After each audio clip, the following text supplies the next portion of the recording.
Hello बच्चों, नमस्कार। आप लोग कैसे हैं? उम्मीद करते हैं कि आप लोग अच्छे होंगे। आज हम लोग जानेंगे क्लास 10वीं का निर्देशांक ज्यामिति। प्यारे बच्चों, क्लास 10वीं का निर्देशांक ज्यामिति से कुछ सूत्र को जानेंगे और इस सूत्र को आप याद कीजिए। याद करने के बाद आपका सारा हिसाब इससे बन जाएगा। तो चलिए तैयार होइए, कलम कॉपी उठाइए और लिखिए। आज हम आप लोग बताने वाले हैं दूरी सूत्र। दूरी सूत्र बराबर होता है रूट x2 माइनस x1 पर whole square plus y2 minus y1 पर होल स्क्वायर। प्यारे बच्चों, नंबर 2 आप नोट कीजिए। नंबर 2 में आता है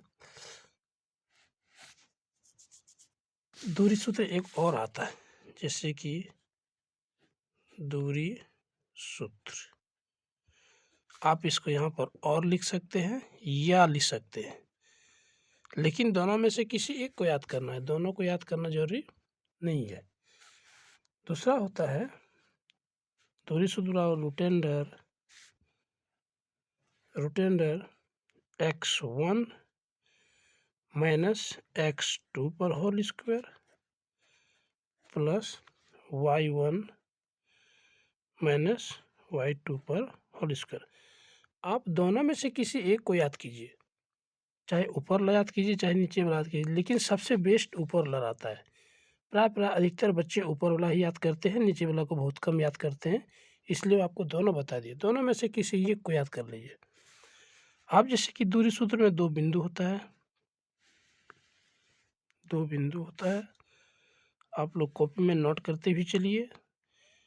कॉपी में नोट कीजिएगा तो बहुत जल्दी याद होगा।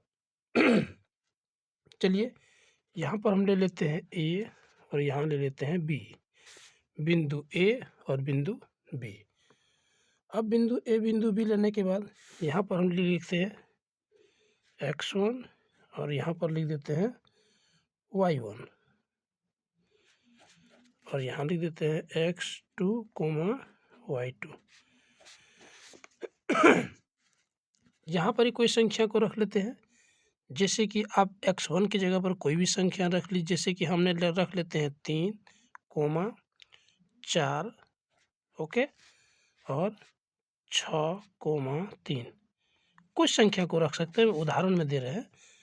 तो x1 के नीचे में क्या है 3, तो x1 के नीचे में 3 हो जाएगा और y1 के नीचे में क्या है 4, तो ये हो जाएगा 4, x1 बराबर 4 और y1 बराबर 3। फिर आप यहाँ चलिए, x2 के नीचे में क्या है 6 है और y2 के नीचे में कितना है 3 है। तो आप इस x2 माइनस x1 का whole square plus y2 minus y1 का होल स्क्वायर के हिसाब से आप इसको रख के बना सकते हैं। ओके, चलिए नंबर चलते हैं 2। सॉरी, एक ही नंबर है दोनों की, दोनों में से किसी एक को याद करना। मूल बिंदु से दूरी, अब जानेंगे हम लोग मूल बिंदु से दूरी। वीडियो रात में बना रहे हैं इसलिए हो सकता है आप लोगों को देखने में परेशानी होता होगा, तो वीडियो को जूम कर लीजिएगा तो आपको साफ साफ दिखेगी। दूरी, मूल बिंदु की दूरी बराबर होता है, इसका सूत्र रूट अंडर x पर स्क्वायर प्लस क्या y पर स्क्वायर, x पर स्क्वायर प्लस y पर स्क्वायर। इसमें भी दो बिंदु रहता है, यानी एक बिंदु से दूसरे बिंदु के बीच की दूरी को निकालना है। यहाँ भी आप दे दीजिए a और यहाँ दे दीजिए b। a की जगह पर आपका 0,0 रहेगा और b के जगह पर रहेगा x, y। ओके, आप इसके हिसाब से बना सकते हैं। नंबर 3 चलते हैं।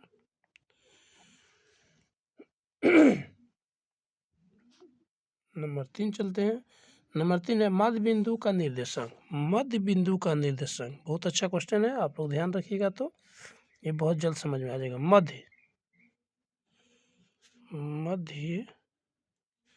बिंदु का निर्देशांक। अब हम दो बिंदु तो जान गए क्या, ए और बी। लेकिन अब ए और बी ये तो दो बिंदु हमको पता था, अब बोल रहा है मध्य बिंदु। तो मध्य बिंदु कहाँ है, चलिए इसके बारे में जानते हैं हम। मध्य बिंदु का निर्देशांक सूत्र होता है बराबर, पहले सूत्र को याद कीजिए फिर हम चित्र से समझाएंगे। बराबर x1 प्लस x2 बटा 2, पूरे का बटा 2, फिर कोमा, बीच में कोमा दे दीजिएगा, y1 प्लस y2 बटा 2। अब इसको हम ब्रैकेट बंद कर सकते हैं। अब इसमें चलते हैं कि मध्य बिंदु कहाँ है और मध्य बिंदु हम किसको कहेंगे। बहुत सारा बच्चा बोलता है कि मध्य बिंदु, लेकिन मध्य बिंदु है क्या ये पता नहीं है। चलिए हम पता करते हैं।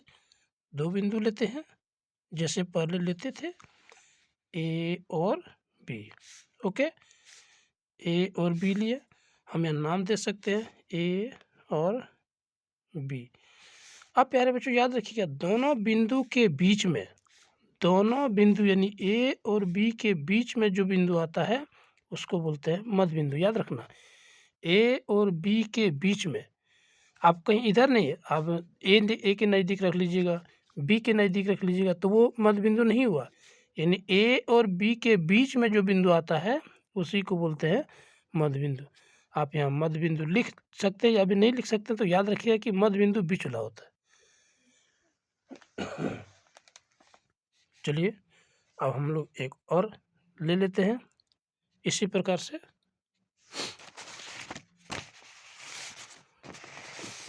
इसी प्रकार से आप ले लेते हैं और एक लीजिए, यानी ए और बी, ए और बी आप नाम दे दीजिए, ए और बी, बीच में आ गया मध्य बिंदु।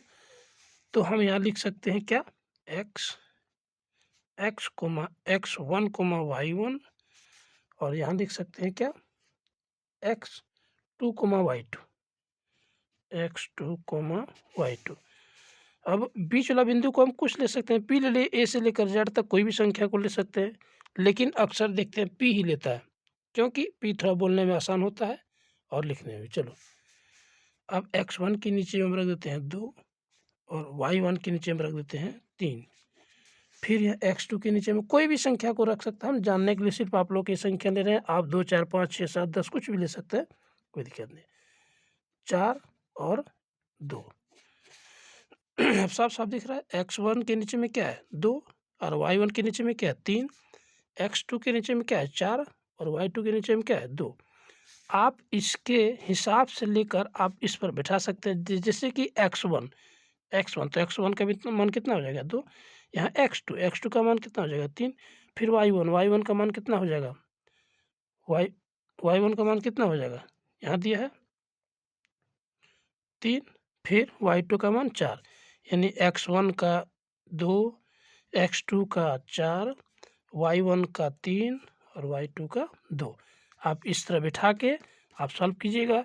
नहीं होगा तो क्लास 10वीं का एक्सरसाइज 7.1 को हम दूसरा वीडियो में रिवीजन किए, वीडियो बनाए, आप उस पर जाइएगा तो आपको मिल जाएगा। ओके, ठीक है, चलिए अब आगे बढ़ते हैं।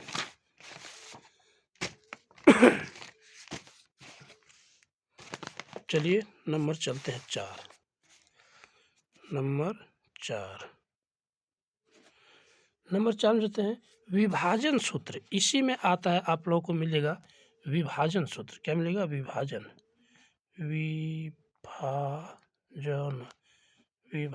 सूत्र। प्यारे बच्चों आप लोग याद रखिएगा, विभाजन सूत्र पर आपको क्या होता है, बिंदु P का निर्देशांक। अब तो हम मध्य बिंदु P जानते हैं, अब बिंदु P का निर्देशांक हमको निकालना है। तो लिखेंगे बिंदु P का निर्देशांक। क्या जानेंगे, बिंदु P का निर्देशांक। तो बिंदु P का निर्देशांक के लिए हम जानते हैं बराबर यहाँ होता है बराबर m1 m2 बटा का m1 प्लस m2, फिर m1 सॉरी, ये मेरा कुछ गलत हो रहा है, हम इसको पुनः लिखने का प्रयास कर रहे हैं। ठीक है, अब इसको ध्यान से देखिए। इसका आता है x1 m1 m2,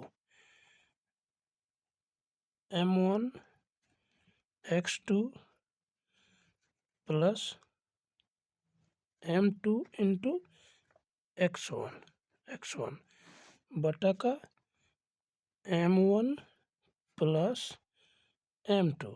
ठीक है, यहाँ इंटू है, कोमा नहीं है। m1 into x2 plus x2 into x1, m1 into x2 बटे m1 प्लस m2, बीच में कोमा है। फिर हम लिखते हैं mxy m1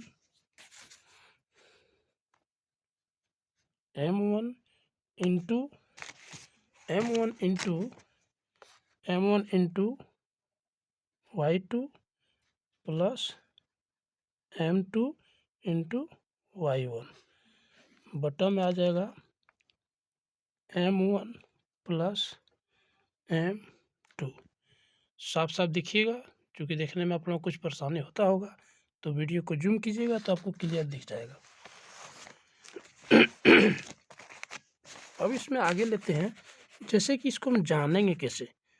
दो बिंदु लगे ए और बी, दो बिंदु लगे ए और बी। अब यहाँ हम लिख सकते हैं ए और यहाँ बी और पी के निर्देशांक। हम जानते हैं पी के, पहले तो मध्य बिंदु बीच में होता था, लेकिन बीच में लिख देते हैं तो ये क्या होता है, मध्य बिंदु हो जाता है। लेकिन विभाजन सूत्र पी का निर्देशांक निकालने के लिए हमको इसके आसपास लेना होगा। आप बराबर के छोड़ करके कहीं भी ले सकते हैं, जैसे बराबर बीच में यहाँ हो गया, ए और बी के मध्य बिंदु बीच में होगा, लेकिन बीच में नहीं लेना है। चाहे तो आप ए के नज़दीक में ले लीजिए, चाहे बी के नज़दीक में लीजिए, बराबर को छोड़ के आप कहीं भी लीजिएगा तो ये पी के निर्देशांक होगा। आप लोग यहाँ लिख सकते हैं, यहाँ लिख सकते हैं m1 और यहाँ लिख सकते हैं m2, ये पी का निर्देशांक होता है। जैसे कि हम आप लोगों को बताने के लिए एक और बिंदु लेते हैं, रेखा लेते हैं। मध्य बिंदु आपको नहीं लेना है, आपको बता चुके हैं कि मध्य बिंदु बीच में होता है, तो मध्य बिंदु को छोड़ के आप कहीं भी लीजिए। हम यहाँ पर ले लेते हैं ए की जगह पर, बी की जगह पर, और यहाँ पर ले लेते हैं पी।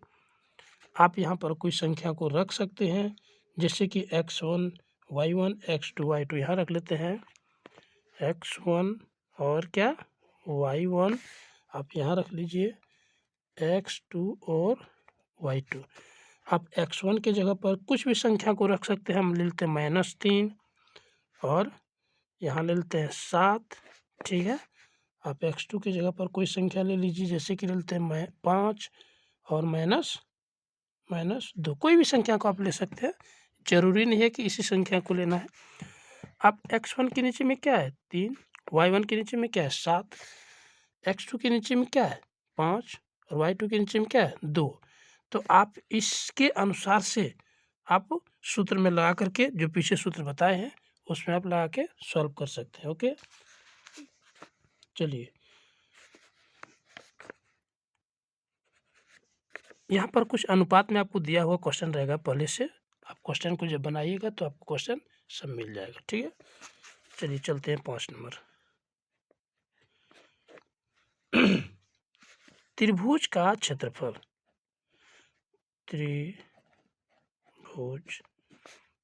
त्रिभुज का क्षेत्रफल। अब हम लोग जानेंगे त्रिभुज का क्षेत्रफल। प्यारे बच्चों, बहुत इंपॉर्टेंट हिसाब है, बहुत इंपॉर्टेंट सूत्र है, आप इसको याद रखिएगा, भूलिएगा नहीं तो आपको बहुत कामयाब होगा। अब इसमें त्रिभुज का क्षेत्रफल में बहुत सारा बच्चा लिख तो लेता है, ठीक है, लेकिन याद नहीं रहता है, तो उसको हम याद रखने का तरीका बताएंगे। जैसे कि हम यहाँ बराबर लिख सकते हैं 1/2 ब्रैकेट S1। आप यहाँ y माइनस वाई कर दीजिए, अभी आपको कुछ नहीं यहाँ लगाना है। ठीक है, अब फिर चलिए x2, फिर यहाँ आप लिख दीजिए y माइनस वाई। ओके, फिर यहाँ आप लिखिए x3 और y माइनस वाई। अब ब्रैकेट इसको बंद कर दीजिए।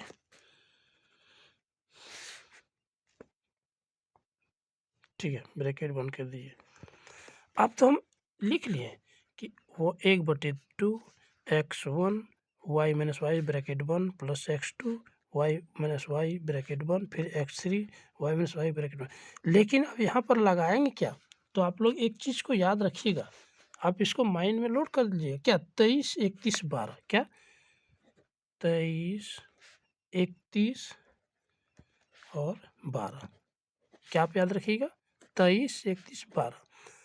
अब जैसे कि यहाँ क्या टोगर है 1 2 3 और यहाँ भी आ गया 1 2 3, तो आप 23 रखिएगा, यहाँ पर रख लीजिए 2 और यहाँ पर रख लीजिए 3, इस बात को याद रखिएगा। फिर नीचे में है, फिर यहाँ पर रखिए 3, यहाँ रखिए 1, ठीक है।